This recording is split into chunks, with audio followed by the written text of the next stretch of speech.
Good afternoon, brothers and sisters. How are you today?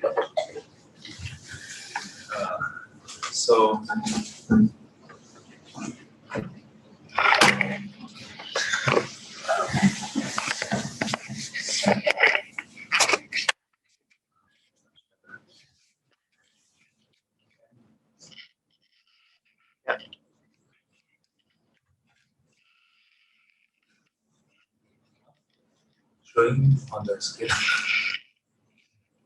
Oh, because this is on the. We should write something like that. So today, let me see. Anybody who is new with us? Hello.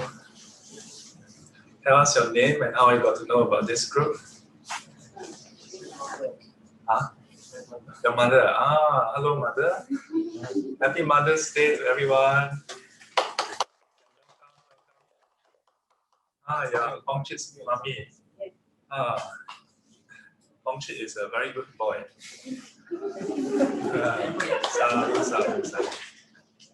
Yeah. To be honest, 2 years back when I was conducting classes in NUS, thanks to Pongchit, he did a series of invites for myself to give teachings in NUS. And to be very honest, not that I look down on Singaporeans, but for a while I thought that he's probably not from Singapore. Yeah, because the truth is, NUS and NTU Buddhist Society for a while was facing shortage of Singaporeans. Yeah, because by virtue that the undergrad cohort actually comprises a certain percentage of foreign students, yeah, which is not an unhealthy thing, if you ask me. Because even in my time, which is like many moons ago, my cohort itself, 1/3 Singaporean, 1/3 Chinese scholar, 1/3 Indian scholar. We are not the majority. Yeah. And for many years, since I come back to Singapore, when I give talks in NTU and USBS, oftentimes the committee is actually mostly non-Singaporeans. Yeah. In fact, in SIM Buddhist Bhavana, the Buddhist Society for SIM, when it first started, they had 1 Singaporean. The rest of the committee were all Indonesians. Yeah. So not last year, 2 years back, 1.5 years back, yeah, when Onchik did the invite, yeah, for a while I really thought it's not Singaporean until one day I was asking around, who's Singaporean? Who's Singaporean? Yeah. Pleasant surprise. Yeah. So sadhu.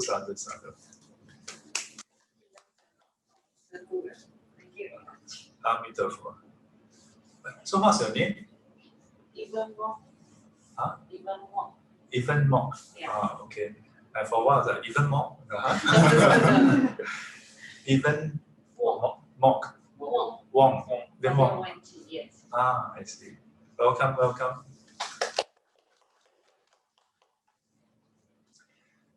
Let me see. Who else is new? This row, down. Anyone? First time in coming for SGC? The gentleman? The gentleman behind, the young man behind wearing the black mask. Young man, why you point here? Oh, they were here. Oh yeah, they were here. Today wear black mask, cannot recognize. So let me see. Second, how about the last column? Last column. Introduced before? Yeah, introduced before. Okay, then. I know, purposely one. Okay. Oh yeah. So, like, introduce yourself. Hello, the auntie with very nice hair.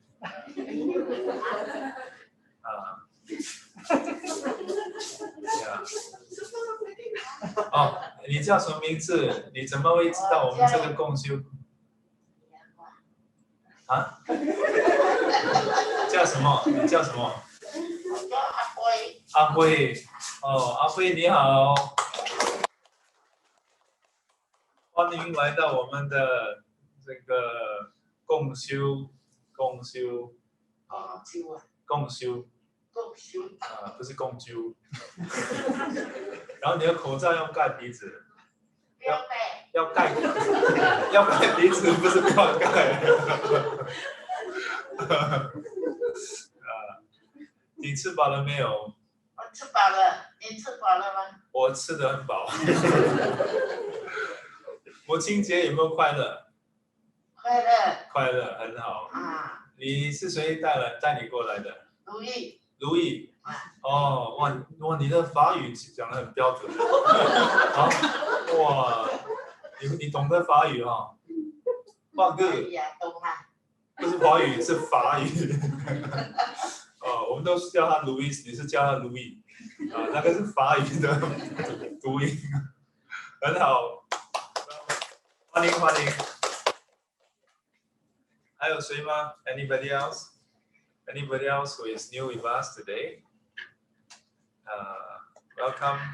For those who are new, welcome to SGC, where we have some short chanting, short meditation, and usually not so short, and sometimes overrun Dharma sharing. Yeah, I've been trying to keep this habit for the past 19 years. Yeah. SGC used to be, for a few years, it was 1.5 hours. Then this time when we resumed, they just decided just give Sifu 2 hours. Don't be shy, just take 2 hours. So today we have an interesting topic. Yeah. 等一下，英语可以吗？会一点哈，不会你就问他了。好，well, let me share the text. The text will be a surprise for most people because it's all in Chinese. Yeah, so today's topic. So let me first give a bit of background. So about maybe 3 weeks ago, one of the volunteers to protect her identity, let's call her Saikyang. So she texted me a list of the topics for the month of May. So I just briefly looked through and then decided, okay, let me make a difference. Usually I will sleep on it, I will sit on it, I will deliberate over it, and then they will have to chase me a few times. And then they get very kanchiong. Then sometimes I forget. Then I ask them, how come it's not released yet, Sifu? We are waiting for you. So this time around, I decided, okay, I'll quickly look through, and then I'll just say, okay, go ahead. Then go ahead is go ahead. Because they go ahead, then I have to, I'm the one who's giving the talk. Then later I listened into the talk given by Jie Chen Fa Shi.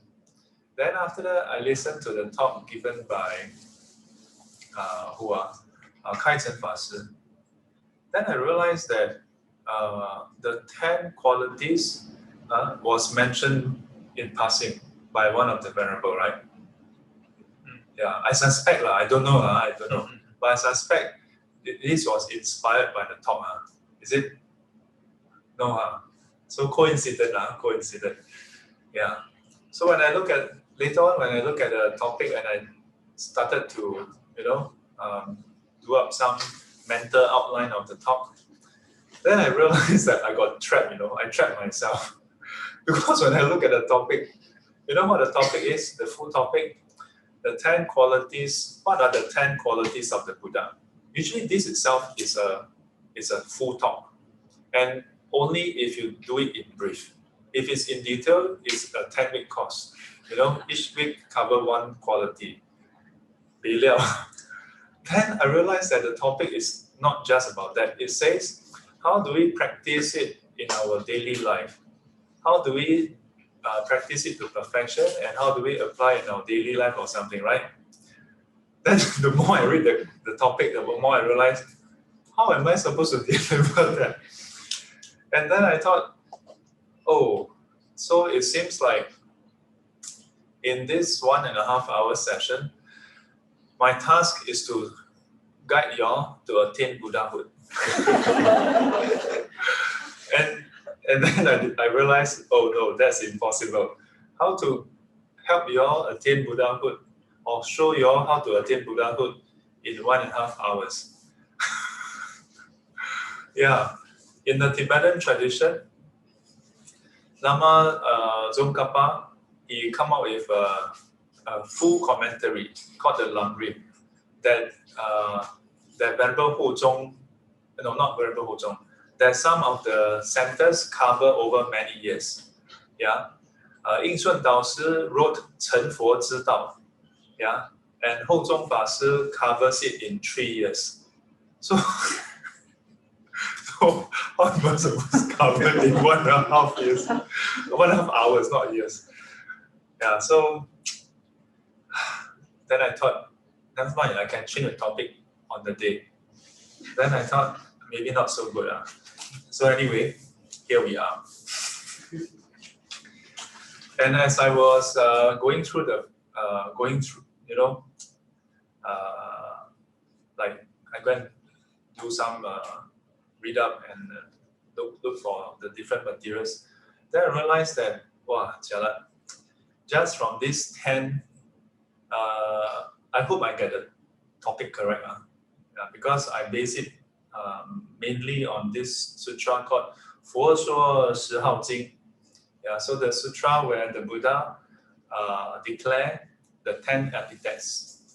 十号, 佛的10个圣号. Yeah, and as I started, just before I go into the sutta itself, let me just scroll up. So this is the URL online, tripitaka.cbeta.org T17N0782_001. Yeah, it's basically 782. You don't have to, but if you want, you can copy down the link. You can also go to cbeta.org and then search for 佛说十号经. And usually for this website, you want to type in 繁体字. You can also search on Google 佛说十号经, then just space cbeta, and it should give you some links. So you find that there is this part here. 西天易经三藏照朝善大夫释鸿儒少卿明教大师陈天锡斋风赵毅. Usually it's quite short. Usually it's like 唐三藏法师奉赵毅. That's it. This one, just this is not the sutta. This is about who translated this under and commissioned under who commissioned this. Just this itself, I spent some time trying to break it up into the. I won't go into the full detail, but this is during I think the Song Cao, Song period, and then a few of these terms. This is the first time I encounter some of these terms also. Okay, so in case if there are any Chinese major, those specialists in the Chinese history, please correct me. So from what I found, this term, let me change it to red color. So this term itself, and this term itself, and I think this term, okay, these two terms are actually Guanxian. Yeah, it's actually official title in the Imperial Court. And then from what I found out, this is the name of the translator. And this is also an honorific that is bestowed upon this person. So anyway, it is translated by this person. And right at the start, we have the 10 epithets. Epithets are usually seen as honorifics. Yeah, so that means it is not their name per se, but it is something that is like a name given to this person, a title, so to speak.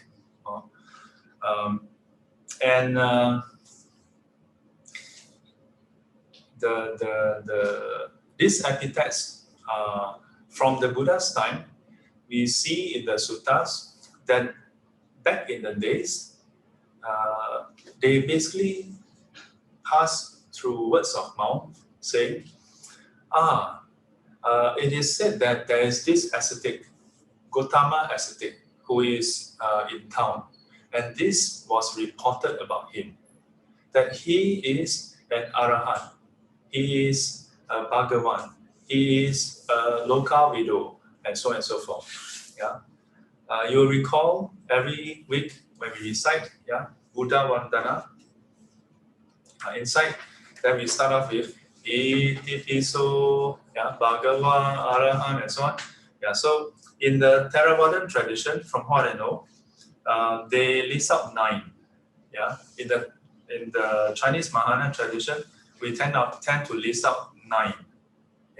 But in fact, in some places, then it says actually the Buddha has more epithets than what is listed. These are the common ones. So it is almost one-to-one, but as I go through the sutta, right, then I realized, oh, I'm in trouble. Before I even started, then I realized, the listing from 如来应供这边之明行足 and so on. Those of you who are familiar with the Chinese chanting may have chanted 88佛 before.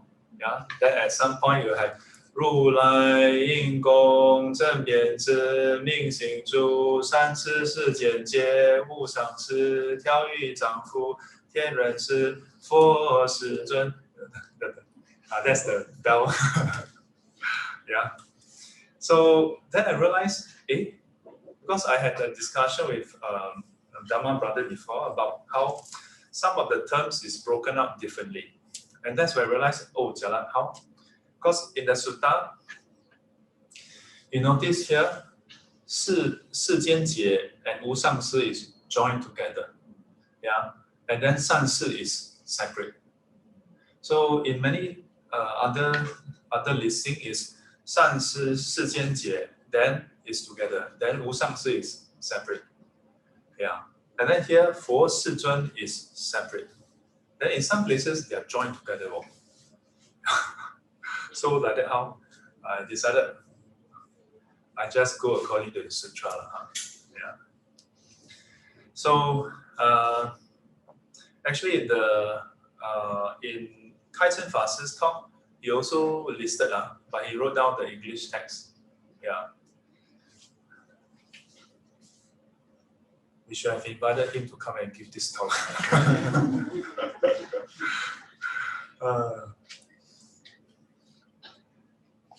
That's what I found about writing books. If you write a book, you know what is the advantage? You write, you can introduce a lot of terms, you don't have to explain. Whoever, that's why when I conduct classes, right, I always tell students, please just come for my class. Don't read other books. After you finish the class, you can read other books. You know why? When I first came to Singapore, I didn't know about that. Then students attend my Heart Sutra, then they go and read each person go and read one other commentary. This one read that commentary, then all of them come and ask me what the commentary is talking about. So at first I still try to explain for them. Then later I realized, I'm supposed to teach one sutra. Now I teach one sutra and 10 commentaries. Cannot.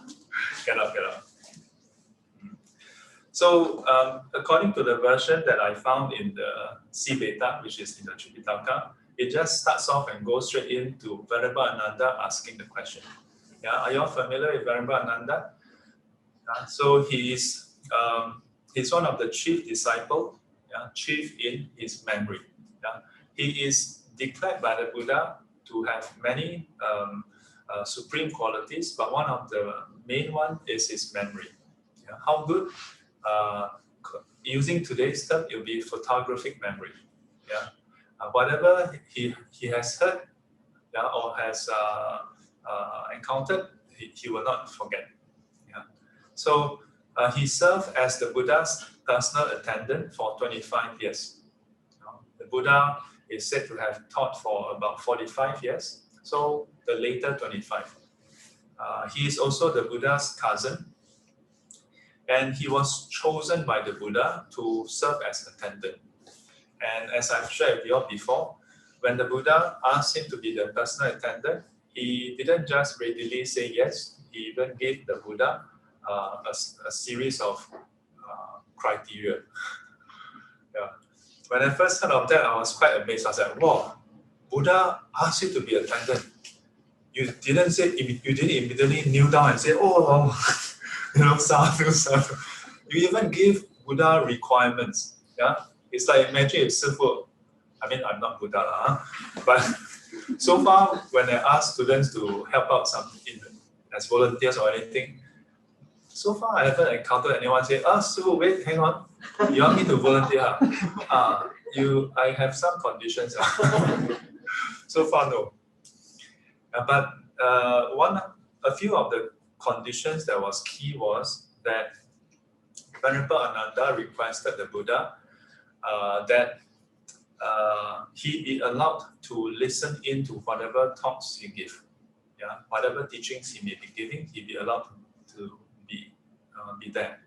And for those talks that he's not present, that he requests that the Buddha would repeat to him. So in that sense, then this forms the basis that Venerable Ananda will know all the teachings available. So what did Venerable Ananda say? So Anan Bai Yen. So here the expression is a bit different from other suttas. Usually it's like, let's say, so and so Bai Fo Yen. Also, Bai in the Buddhist tradition, or rather in the Chinese Mahayana tradition, in the monastic order, we often have this phrase Bai Zong. So to basically declare, to address the assembly. So Anan Bai Yen, it is basically that Venerable Ananda addressed the Buddha and then said something. Whereas in the reply, when the Buddha addresses the monks, then usually is Fo Gao Xu Puti. Below you see Fo Gao Bi Qiu. So the expression is different. So it is in a way indicative of the relation. So what did he say? In her Ru Lai. So this is again one of this term Yun He. You'll find in many sutras. This is actually Wen Yan. So a few different meaning, but more or less like what or how. So what is Ru Lai? What is the Tathagata? What does it mean by Tathagata? In English, it's basically thus come. So the breaking up of it. So Tata translated as like Ru. The word is actually Ru. So thus, this is how it is. Then the Gata is come. But this word, from what I know, is also sometimes translated as Ru Qu. Because there's a long A here. There's a long A here. So depending on how you break it, it can be Tata Agata or Tata Gata. But usually translated as Tata Gata. So asking the Buddha. So the Buddha replied, Fo Gao Bi Qiu, 我系因地为菩萨时，力修众行，为求无上正等正觉，今得菩提涅槃一切真实，以八正道正见所证，名为如来。So this is the opening of his reply. The replies are actually generally quite short. So 我是因地. So this 因地. So when we talk about the cultivation, there is the Magga and Phala. Okay.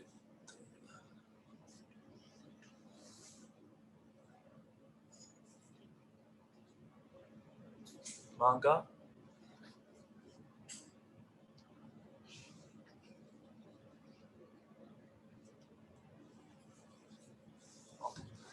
Usually we say Magga, Phala. So path and fruit. So the path refers to the different practices you do, yeah, that leads towards the result, which is the fruit, yeah, the fruition. These two are actually more like metaphor. Yeah. So in various sutras, you see the Buddha actually directly using these terms as metaphors. Like for example, Saman Guo Jing, yeah, Samana Phala Sutta. So these are common terms. So here, Ying Di refers to what? Refers to the Magga part. So how come from path, Dao Guo, then now become Ying? So 以道为因, then 菩提为果. So this is referring to Buddhahood, the path towards Buddhahood. So what is the Ying Di? What is the causal stage, yeah, for Buddhahood? Is when he is practicing as a Bodhisattva, or as evident in his expression itself. 我是因地为菩萨时. So 我是 in the past. So when the Buddha was replying to Venerable, he has already attained Buddhahood. So in the past, when he was a Bodhisattva, what happened? 立修众行. So he cultivated various practices. Yeah, we usually say 六度万恨. 六度万恨. The 6 perfections and all the various practices. So how many practices? 众行. Is it 1 or 2? No, a lot of different types. In the Vatamsaka Sutra, Huayan Jing, then it says, when we say 6 度 or 10 度, the 6 perfections or 10 perfections, that is actually in brief. 6 perfections is just a brief listing. That if one were to, if the Buddha were to list out all the different practices that is to be practiced to perfection as a parami, you will, after how many kappa, you will still not finish.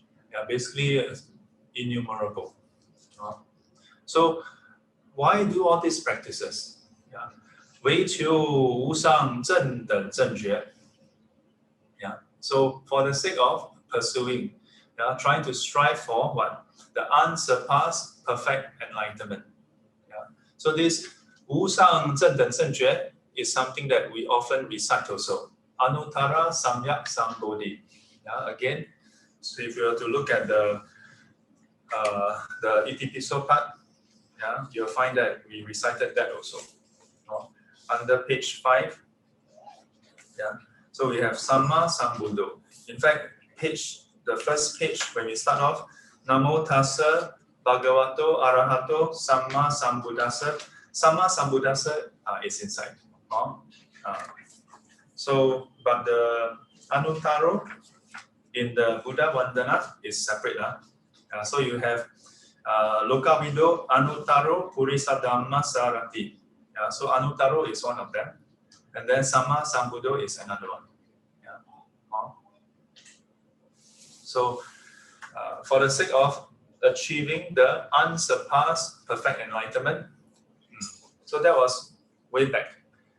When he was still a Bodhisattva cultivating, he did all those practices for the sake of pursuing this. So, 经得菩提涅槃一切真实. So now he has attained the awakening, the parinibbana, or the parinibbana, or the ultimate reality, 一切真实. 以八正道正见所证. So through what? what is the way to do it? 以八正道. Yeah. So the Eightfold Path, as we have again in the past few talks, the various venerables have highlighted. For those who want to have specific details, we have covered this in past SGC. Yeah. So recently, some students asked me, Sifu, can you give some talks on some of these terms in more detail? So I said, I've covered many times already. But maybe we have to 重播. Yeah, so 八正道 or 八圣道. 八圣道 I will translate as the 8 enlightenment path. Now this is a bit different because in many of the modern translation they write as the Noble Eightfold Path, right? Yeah. So in recent years I've been sharing with my classes. I would rather translate Arya as enlightened or enlightenment than noble. Yeah. Because there are many things that's noble, but not necessarily leading to the end of suffering. Yeah. But that which leads to end of suffering is definitely noble as well. So 八圣道正见所证. Yeah. So as we know, the first factor of Eightfold Path is what? Right view. So 正见 is referring to the right view.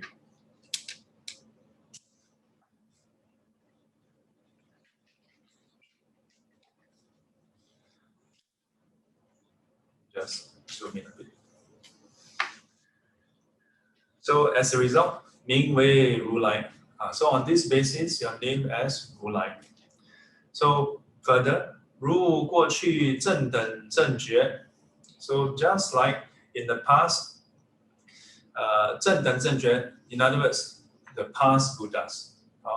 Just like the Buddhas in the past, 调伏习心. Yeah. So is able to mitigate, to quell, to seize the mind. What kind of mind? 烦恼之心, the default mind. 得至涅槃 and attain up to Nibbana. 故名如来, and hence as a result known as Tathagata. So this is the explanation from this sutta. But if you look at the Dhamma Sutra, then it says, 如来者无所来无所去, yeah, have that kind of essence. That the Buddha is the one that has no attachment to a self coming or going, and hence 如来. Yeah. So this part here is actually quite interesting. Yeah. Usually when we think of the teaching on Four Noble Truths, Eightfold Path, or Four Enlightened Truths, if you will, we tend to think of this as just attaining to Arahanthood. Yeah? Then we think, oh, I want to attain Buddhahood. Wow, you must do something else very spectacularly different. Well, true also. But from here, we can see what you still have to practice Eightfold Path. Still have to practice Eightfold Path. Yeah. Sifu, are you sure? Yes. In fact, you may say, oh, but this sutra from the Chinese Tripitaka. No, if you look at the Pali Canon, the Buddha described that he reflected on how he attained enlightenment, and it is through the middle way. Yeah. Veering, what do you call it? 远离二边, to refrain from the two extremes. Yeah, the extremes of sensuality and the extremes of extreme asceticism. Yeah, the middle way. In other words, the Eightfold Path. Yeah, so it is through the Eightfold Path that he himself attained Buddhahood. Yeah, to be very honest, well, it's inside the sutta, and we have read it many times. I personally, for a while, I myself had a disconnect, like because we always associate Eightfold Path to the practice that we all are doing. Then it feels like Buddha must be doing something special, Yeah, Buddha those who want to practice Buddha Sattva path, 6 paramita. Nothing to do with Eightfold Path. But from here, and from the Pali Canon, we see, no, if anyone who wants to attain enlightenment, any kind of enlightenment, if you will, all have to practice Eightfold Path. So next, 云何应供? So what is 应供? 应供. The English translation kind of cover part of it, worthy of respect. We can say worthy of respect, worthy of offerings. Because this gong itself is about offering. But in fact, if you look at the various explanation for 应供, the original term is arahat or alohan. And it is basically, it covers a whole range of different qualities. It's not simply just worthy of offering or respects. So what did the Buddha say? 佛言, 昔在因位所行善法，威仪戒品，十善根利，修令增长，如是修习，圆满至究竟位。正涅槃时，断尽一切烦恼，令身口意清净无染，永害烦恼。如断多罗树头，永不生芽。So this is the opening verse. So again, 昔在因位. So earlier part talking about the causal stage, then now causal phase. Actually referring to the same thing. So 昔在因位. So in the past, during that period when he was still practicing as a bodhisattva, 所行善法. So he practiced various wholesome practices, and in particular, 威仪戒品. So 威仪戒品, there are 2 parts. 威仪 refers to deportment, basically the way you carry yourself, your physical, like the way you stand, the way you sit, the way you walk, the way you speak, and so on. So in the monastic code in particular, there is when we are newly ordained, we learn sa mi li. So the way you have to carry yourself as a monastic. Lay people, do you all have that? Basically don't have. Why? Because you're part-time.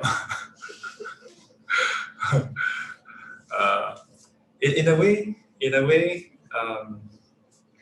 we can say that we can see from the suttas also, the Buddha don't enforce a lot of sub rules for lay people.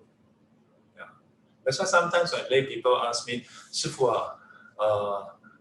can we take some more time before we observe 8 precepts or 5 precepts? Not 8 precepts. 8 precepts is once. It's only for 1 day. So just 5. Only people only have 5 things to care about. And then some students say, oh, but can I just take 1 or take 2? I'm like, well, 5 still want to senior. But yesterday I was sharing with with Saikyam. Saikyam, Lok John, and Vicky. So we're walking back from the walk. So I was telling them, I said, last time I used to have the mindset, you want to observe, why don't you just take 3 refuge, 5 precepts, 1 shot? Still want to bargain, 4 or 3 precepts? Only 1. But nowadays I have a slightly different opinion. Nowadays, if a student say, Sư-phụ, can I just observe 1? I say, can. If you at this point feel like you can only bring yourself to observe 1, better than nothing more. If I now tell you no, either you observe 5 or don't observe, then sekali you say don't. Right? Now I have a slightly different opinion. It's just like if a student, in this example I've been giving, if your child don't get 100 points, do you tell your child, you didn't get 100 points, didn't get full marks. Quit school. I write a letter. How far study? Why bother studying? Never get full marks. we don't do that, right? So why should we give ourselves that kind of all or nothing kind of expectation? We are setting ourselves up for failure. I don't have to. So for lay people, typically only just the 5. But don't give yourself too much excuses also. Because you see, Wei Yi, you all don't even have to care about that. But typically, usually when you see any venerables from any tradition, when we are sitting, is the most sometimes we bend a bit, rest a bit, but typically it's upright. When we stand, you see us lean one side, lean on the wall like that. Can you imagine? Then you see a monk like that. Hello? Almost impossible. Maybe in your dream you imagine it yourself. So that is under Wei Yi. Then here, Jie. So why is it Wei Yi is always linked with Jie? Because Jie in the 声闻界 usually linked to what? Your 身口业. 身口业, the body and verbal actions. So the Jie portion typically for purification of the body and speech. Pu Sa Jie is a bit different. Pu Sa Jie covers the intent, which is covering the mental qualities also. So here, Wei Yi Jie Ping. So at the stage when he's practicing, because there are various stages. Usually we talk about the 3 Asankhya Kalpa and then the 10 stages. But if you expand, if you look at the first Asankhya Kalpa, then there's 42, there's 40 stages there. Then after the 10, here I must do a correction. Sometimes when I talk about 10 stages, then I equate the last stage, Fa Yun Di, with the Jue Pusa. Actually, it's after that, right after that is the Jue Pusa, not equivalent. So those who have listened in the past, do a mental correction. So the where was I? So Jie Ping. So the various stages, it doesn't mean that when the person practices Bodhisattva path, then all the paramis perfect altogether. So at different stages, different paramis are being perfected. So here talking about the Wei Yi Jie Ping. So 十善根力, 修令增长. So then there's the 10 wholesome roots and power. So this should be talking about the 五根五力. Or could be another set of 10. But basically all the wholesome roots increase and grow. So 如是修习圆满至究竟位. So cultivate all that up to what? Up to completion. Up to the ultimate stage. To what stage? What is that stage? 正涅槃时断尽一切烦恼. Up to the point where you are able to eradicate all the defilements, attaining enlightenment. And as a result, what is the consequence? 令身口意清净无染. So earlier part talked about 威仪戒品, right? That should be just mainly on the body and speech. Then 十善根力修令增长, and so on. Will purify the mind also. So 身口意 all become purified. 清净无染, become purified without taints, without any kind of impurities. So 永害烦恼. So on a day-to-day basis, is our body, speech, and mind always tainted? Is it always cloudy? Not really also. Maybe not so pure, but not so impure also. Different degrees. But here, 永害烦恼. What does it mean? Maybe when you're not in the temple, wow, your body, speech, and mind all over the place. Come into Buddhist library, Yeah. Outside, someone bump into you. Come over here, someone trip over you. At work, someone just criticize your work a bit. I don't think that will work. Why? You're so smart, I can't do lah. Over here, come to Buddhist library, someone tell you off, say, 大善之士. So our body, speech, and mind go up, go down, go up, go down. Yeah, depends on conditions. Yeah, you go for retreat, even better. 暴风吹不动. Yeah, but now here 永害烦恼. So you can say forever, ruin the defilements. In other words, the roots itself is vanquished or eradicated. What we usually do is 烦恼升起来, defilements arise, and then we mitigate. Yeah, something come up, then we are reminded, we attend SGC, but the defilements still arise. Yeah, and how successful are we to overcome it? It depends. Depends on what is happening. Some matters, no problem. Some matters, after 3 days, still got problem. But then even if you finish mitigating it, the next time you encounter maybe still arise. So here, 永害 means eradicated, never to arise again. So then the Buddha gave an analogy. 如断多罗树头. So this 多罗树, is actually referring to this tree, Tala tree, which is in the Chinese term is 高松树, and it looks like a palm tree. Yeah. So in the English translation, then it's often translated as just directly palm tree. In many texts, the Buddha referred to palm tree. So palm tree, what happened? Then the Buddha described, it's like you chop off the branches of the palm tree and leaving just a stump. And if you chop off everything just a stump, it cannot grow anymore. This particular kind of tree. So this is what it's talking about. 永不生芽. It cannot sprout anymore. Cannot sprout anymore. 扶持. So further. So this is another word that is frequently found in the sutras. This is also Wenyan. Normal days, you all don't use 扶持. You don't tell a friend asks you, what do you do on Sunday? Then you say, Sunday morning I went for a walk. Then 扶持. 扶持用善进食, 厚德. You don't talk in this way. Yeah, this is Wenyan. 扶持. Yeah, so loosely translated as further. So further, 贪嗔痴等烦恼禁锢.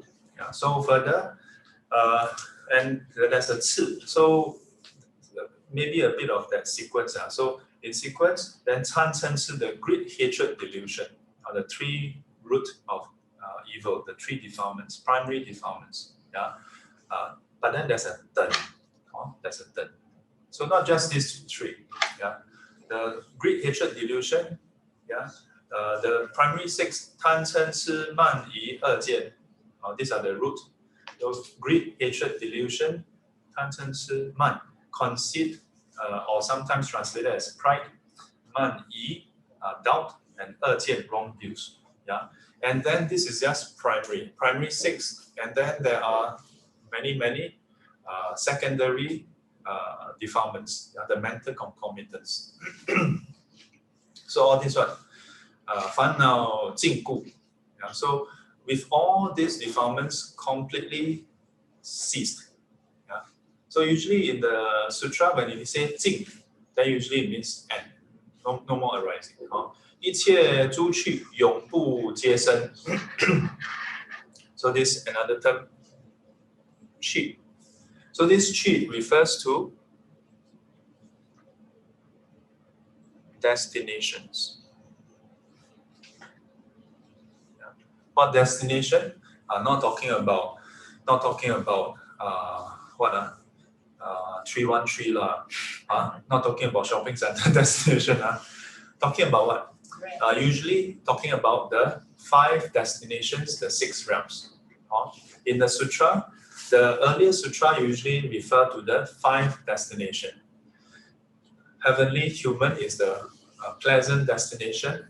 Then the San'er Dao, the 3 lower realms, is usually talking about the 3 lower destination, or 五趣. So 一切诸趣永不结生. So all the destination are what? Forever not going to arise. In what sense not going to arise? That means this person, in this case the Buddha, having cultivated to this stage, will never be reborn in these places. Yeah, never reborn in these places on what basis? Yeah, on the basis of the defilements. On the basis of defilements. 超过世难. Yeah, so transcending what?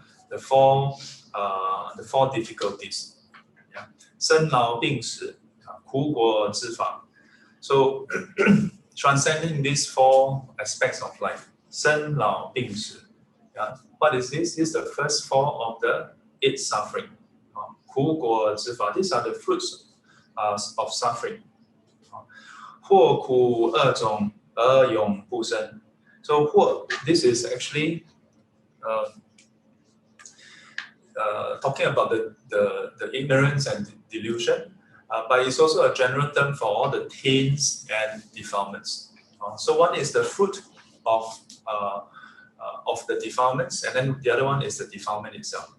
So 生老病死苦果之法祸苦. So these 2 categories. 2种而永不生.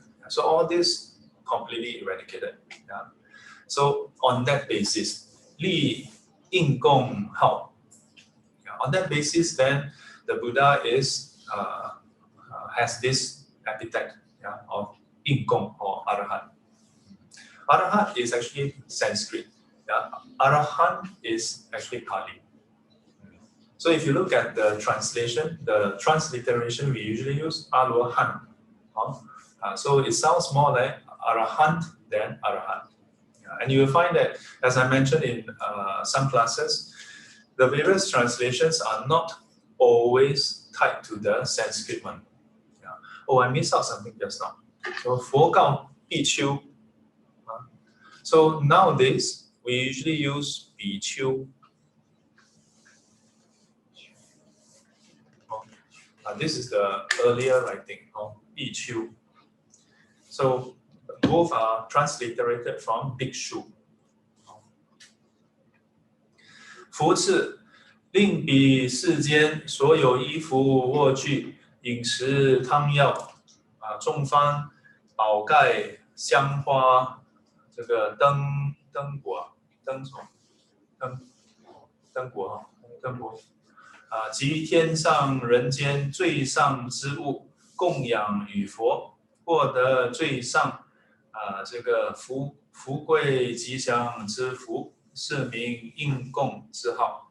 So these are referring to all the various amenities that are typically offered back in the days. Nowadays, do you offer what 宝盖 to 师父? Do you prepare the parasol? Sư父 exit from the car, then you bong, then you got a 宝盖 cover. Then when 师父 walk up the staircase, then you walk up the sofa. Then someone take the handphone, then switch on the light. But these are things that are quite common in the days.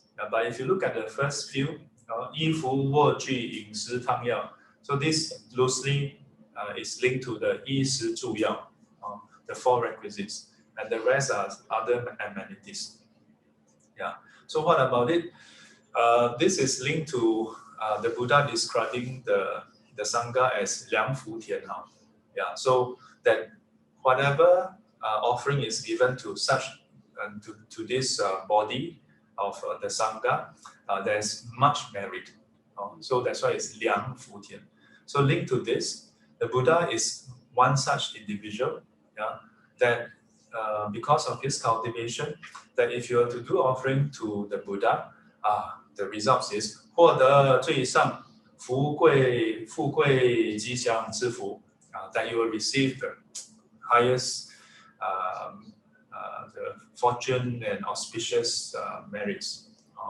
So 是名应供之好 and that's why it's known as worthy of offering. Yeah. So this number 3. 云何正等觉 also translated as 正遍知 so the Sanskrit is Samyak Sambuddha. In Pali is Samma Sambuddha. So the one I found is correctly enlightened or rightly enlightened. Yeah. So 佛言，如来具一切智，与一切处无不了知。以四念处、十正断、四神足、五根五力、七觉支、八圣道、12缘生、四圣谛等如是之法，平等开觉一切众生，令起智断惑，正须陀洹果、斯陀含果、阿那含果、阿罗汉，具三明六通，复与大乘。作意施求，这个立修诸地，断尽结习，成无上觉，此名正等正觉。So the whole set. So for someone to be known as a perfectly or correctly enlightened one, many times we translate as perfectly enlightened also. So what happened? 如来具一切智。So the Buddha is said to have what? To embody all knowledges. What about 于一切处无不了知? So as far as all the different bases is concerned, there's none that he doesn't know. So 以四念处、四正断 and so on. This is basically those who are familiar, the 37 factors of enlightenment. So 四念处, the 4 foundations, 四正断, the 4 effort. 四正断 also translated as 四正勤. So this is the 4 effort. And 四神足, this is the 4 spiritual powers. The 欲勤心观. Then 五根五力, 信静念定慧. Basically, this 五根跟五力, the 5 roots and 5 powers, these two are actually the same. The difference being, one is the causal stage, one is the result. So when you're still practicing, then 你在修那个善根，五根。So you're cultivating 信静念定慧, faith, effort, mindfulness, concentration, and wisdom. And when you reach fruition, then you consider that you have the power. So how do you know when you have reached that? When it is at the stage where you are still cultivating, it doesn't have the ability to overcome the defilements. So if you practice faith, you cultivate your faith, but you are not able to overcome your doubt, not able to remove your doubt, so it still doesn't have power.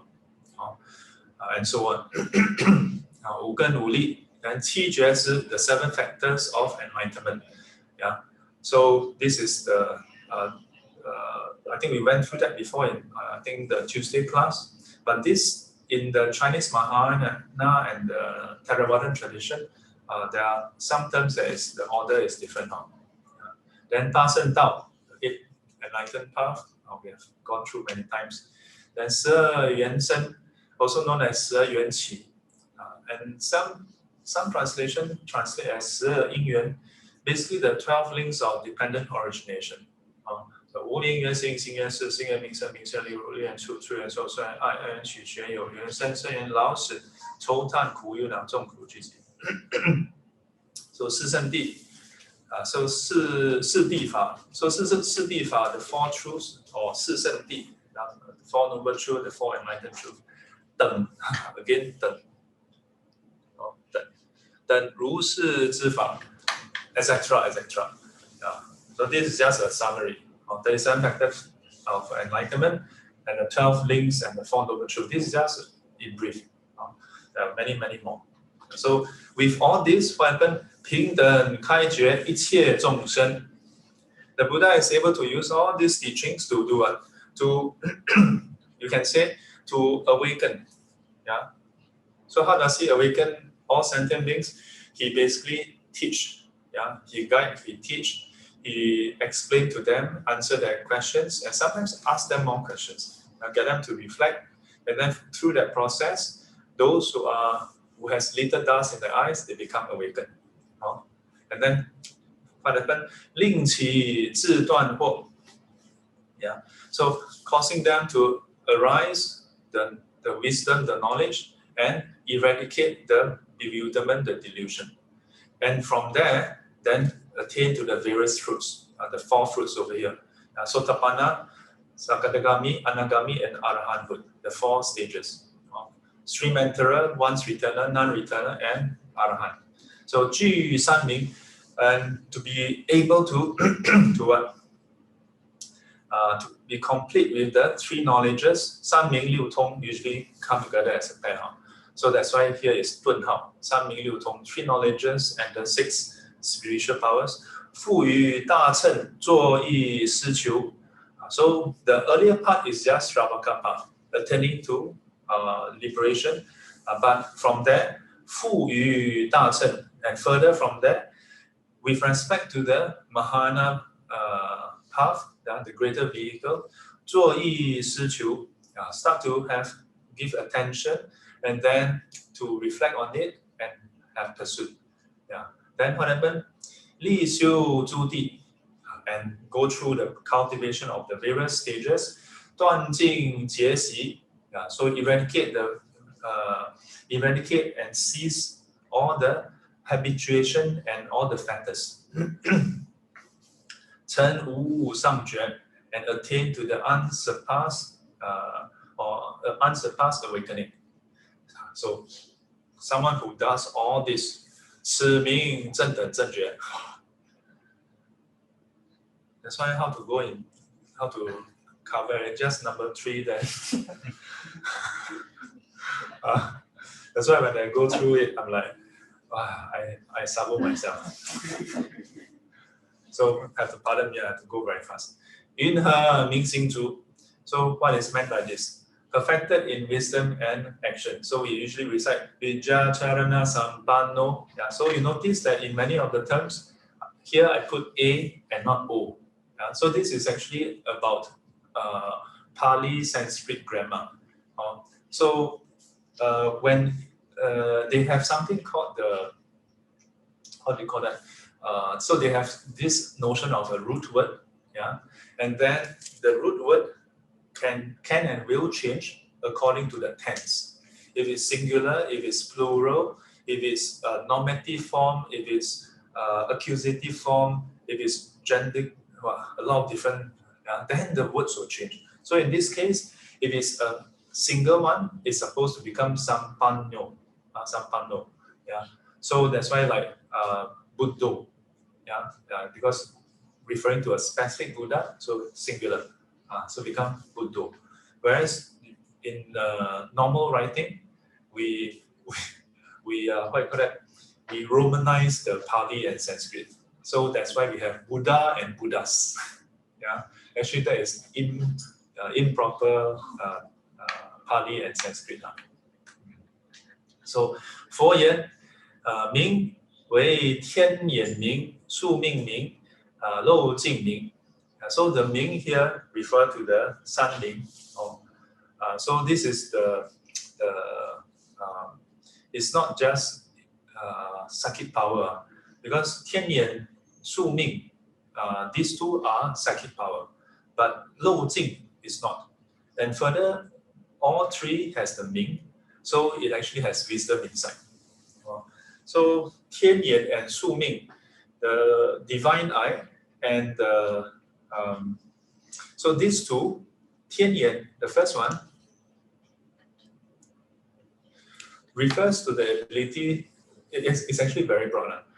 For one, be able to see at a distance without obstacles. Yeah, so you know sometimes we have some strange video, right? Then sometimes there are people who claim that, oh, they wear a mask, yeah, they can see whatever, you choose a card, they can know what is your card and whatever. Yeah, so if you have 天眼明 or 天眼通, just 通 itself, you can do that. But if you cultivate for so long just to have that, to do that, guess the card, a bit waste of your time. Then maybe after this, a lot of people on YouTube then waste my time. Stop meditating. But 天眼 has another function, which is if a person pass away, yeah, you can then trace and see, okay, this person has been reborn in what realm. So able to see so-called into the future. Then 宿命明 is talking about the past life.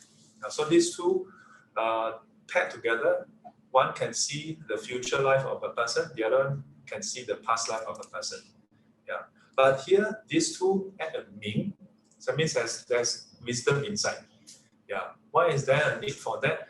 In the Buddha's time, there are ascetics who, I tell this story many times, I give you a summary. So they do very interesting practices. Yeah? That's 牛狗外道, right? So they practice the way that dogs and cows live their life. Or they basically live like a cow or a dog. And the reason is because their master, their 祖师, their teacher, one of them, when they used the psychic vision, they saw that, oh, the cow died already and then get reborn in the heavenly realm. Oh, then another one saw the dog, after dying, go get reborn in the heaven. In modern times, there's this very popular phrase, right? All dogs go to heaven.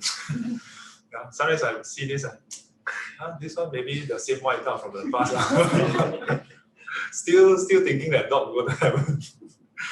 Then, so that if you think about it, if somehow you get this vision and you see that, this dog after dying get reborn, that one also, no, then you may really draw the wrong conclusion, right? Then the Buddha step in and say, no, that is a wrong conclusion. Why? Because it's incomplete. But if you were to see the complete picture, the dog or the cow, after dying, did indeed get reborn in the heavenly realm, but it is not a direct causal relation. Yeah, it's just a correlation. The dog and the cow get reborn in the heavenly realm by virtue of past, further in the distant past. Yeah, when they did wholesome deeds, and that's the cause for them to be reborn in the heavenly realm. The fact that the dog lived as a dog was incidental. So having psychic vision doesn't mean you have wisdom and knowledge to discern correctly. So 路径明 is referring to that of an enlightened being, having the wisdom.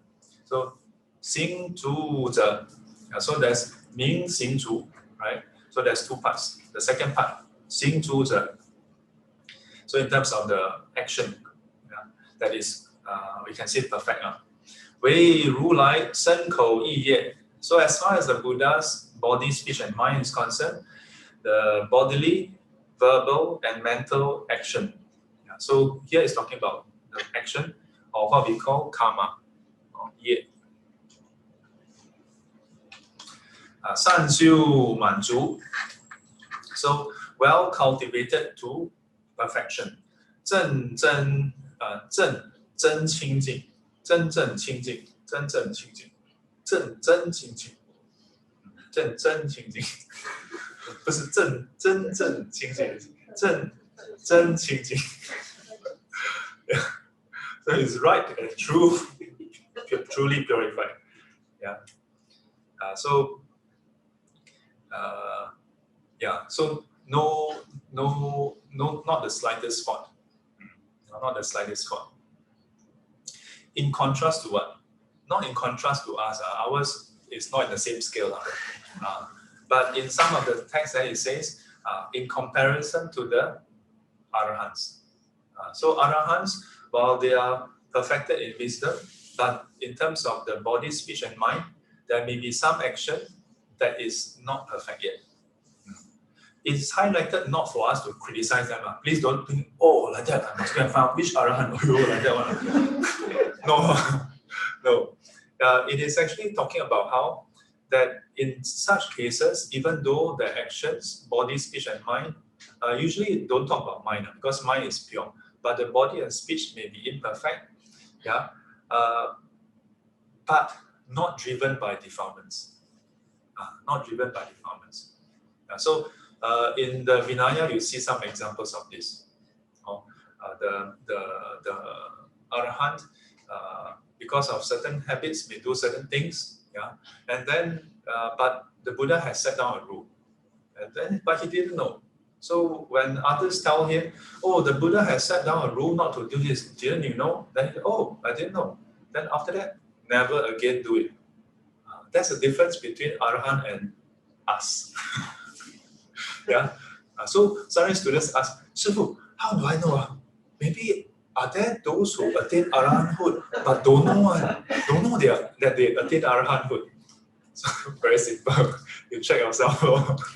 When people correct you, do you? Is it like that, man? There you know. There you know.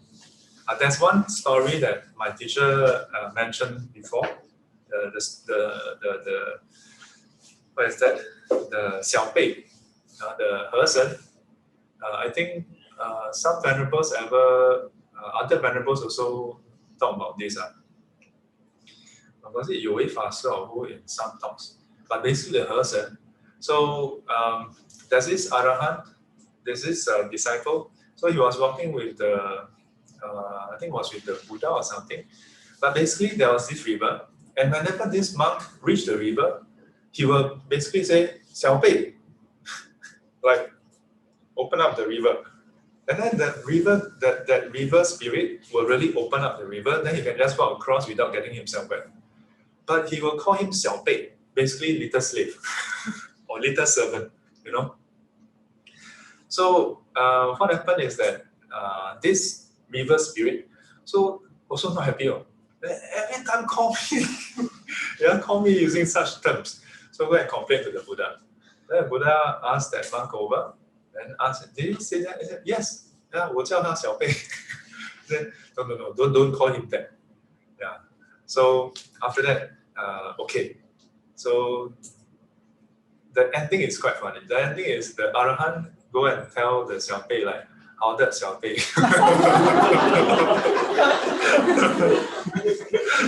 So it is still habit.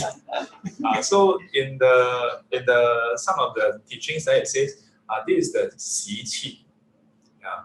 So 习气usually refers to those who are enlightened already, but there are still residual habits.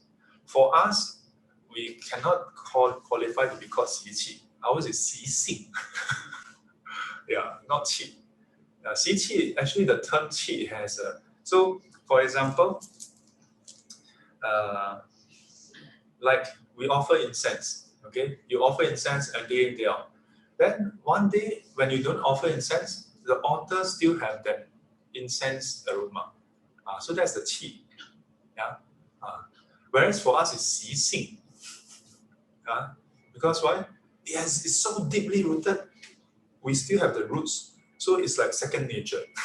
We have the habitual nature, habitual tendency, not 习气. Some students say, 哎呀，我的习气，师父，我习气怎么改啊？哦，你是习气哦。Your 习气 means that you have already, you have no more defilements. Yeah, that your actions are impure but are not so good, but it's actually not driven by defilements. So we cannot call ourselves having 习气. Yeah. So, 如有大依波等，自在观照而无碍着，与自愿力一切之行，修令满足，好名行足。So, for example, having the ropes or 大依波等, all the different amenities, 自在观照而无碍着. So, the Buddha, someone who has this epithet, the 行足班, as far as body, speech, and mind is concerned, is purified. Yeah? And as far as usage of the amenities, as per normal. But while using it, has the what? Has mastery over it. Use it, but not fattened by it. Yeah. So you know the exercise I often ask people to do. Yeah. I sometimes tell the young people, you can use handphone, nothing wrong with it, but can you use it like using your toothbrush? Yeah. If you can use your handphone like you are using your toothbrush, then no problem. The problem is that we don't use it this way. Our handphone, oh, your mommy take your handphone away, oh, immediately the what is that? The Yaksha face come out. Ashura face. Don't have to go to Haw Par Villa. You want to see all the creature, right? Just take the handphone from the teenager, your niece, your nephew, your young kids. Take away. 凶神恶煞。于自愿力，一切之行。So with respect to his own personal vow, with his own personal vow and all the practices, 修令满足, so he bring all the practices and vows to perfection. Yeah, and as a result, 好名行足. So this is the.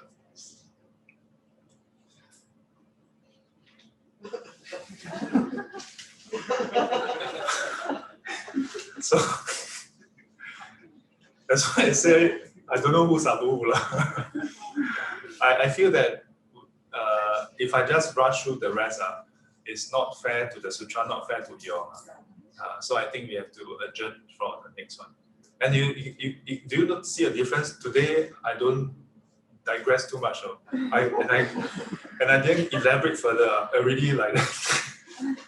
Yeah, just now when during sitting I was like, should I put 20 minutes or 15? 15 count, 15 count.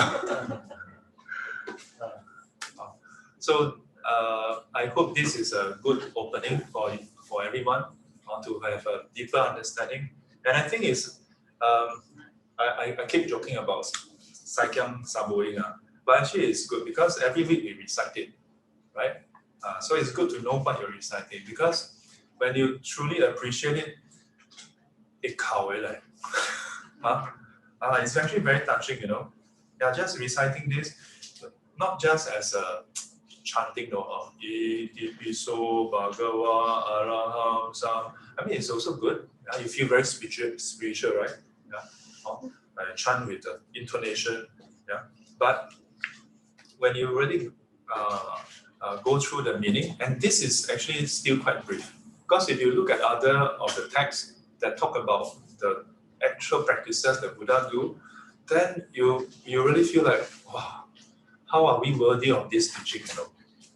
Yeah, how are we worthy of this holy lineage?